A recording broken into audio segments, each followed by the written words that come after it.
Welcome back. And if this is your first time here, welcome. Let the room grow soft and quiet around you. Let your eyes close if they haven't already. There's nothing you need to understand tonight, nothing to work out, nothing to solve. In fact, tonight's story is about a thing that no one has ever solved at all, and how lovely it can be sometimes to simply let a mystery stay a mystery. So picture a book, an old book, resting on a quiet table in the warm circle of a single candle. It is not large.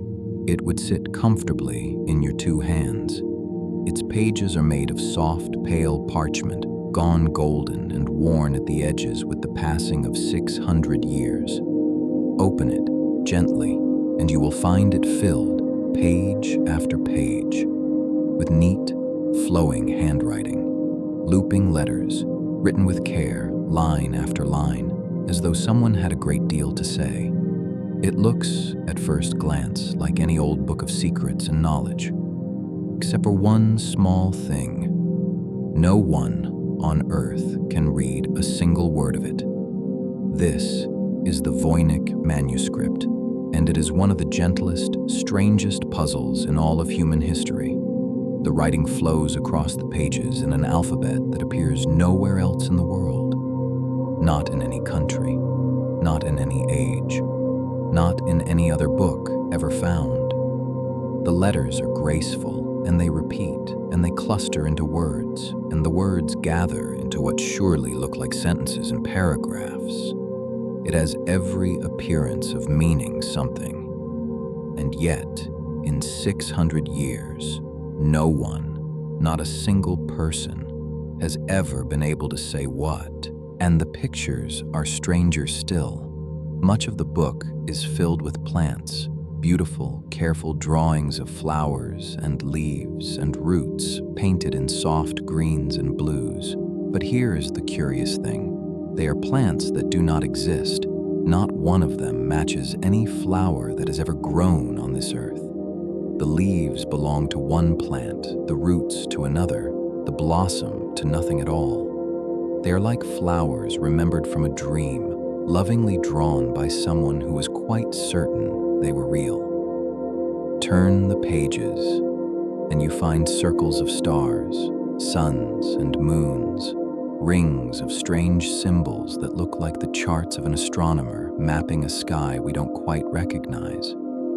And in another part of the book, tiny figures drift and bathe in pools of green water, joined by soft, curling channels like a quiet, half-remembered garden.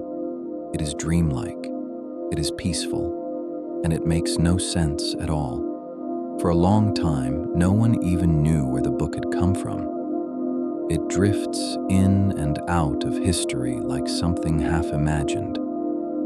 There is a story that it once belonged to an emperor, a curious, collecting emperor in old Bohemia, who loved strange and rare things, and who is said to have paid a small fortune for it, convinced it held some great hidden wisdom. From his hands, it seems to have passed quietly to a scholar, and then to another, each of them puzzling over its pages, each of them defeated. One of them even sent it away to the most learned man he knew, a famous scholar said to be able to read any language under the sun. And that great scholar, too, set it down, and could make nothing of it. And so the book slipped into the shadows for centuries, passed from one quiet library to another, until, a little over 100 years ago, a book dealer named Wilfred Voynich found it gathering dust among a pile of old volumes. He lifted it out and opened it and was so enchanted by the mystery that he carried it with him for the rest of his life, and it has worn his name ever since. Now you might think, surely in our modern world with all our cleverness, someone has cracked it by now. And the truth is, the very finest minds have tried. After the great wars of the last century, the brilliant men and women who broke the secret codes of nations, code breakers who unraveled the most fiendish ciphers ever devised, Ciphers that decided the fates of empires turned their attention to this gentle little book of flowers. They were certain they would solve it. They were the best in the world, and the book defeated every one of them. So, what is it? In all these centuries, the theories have gathered like soft snow. Some believe it is a real language, perhaps a lost one, or a secret one, invented by someone to keep their knowledge safe from prying eyes. Some believe it is a code, a cipher waiting for the one key that will finally turn the lock.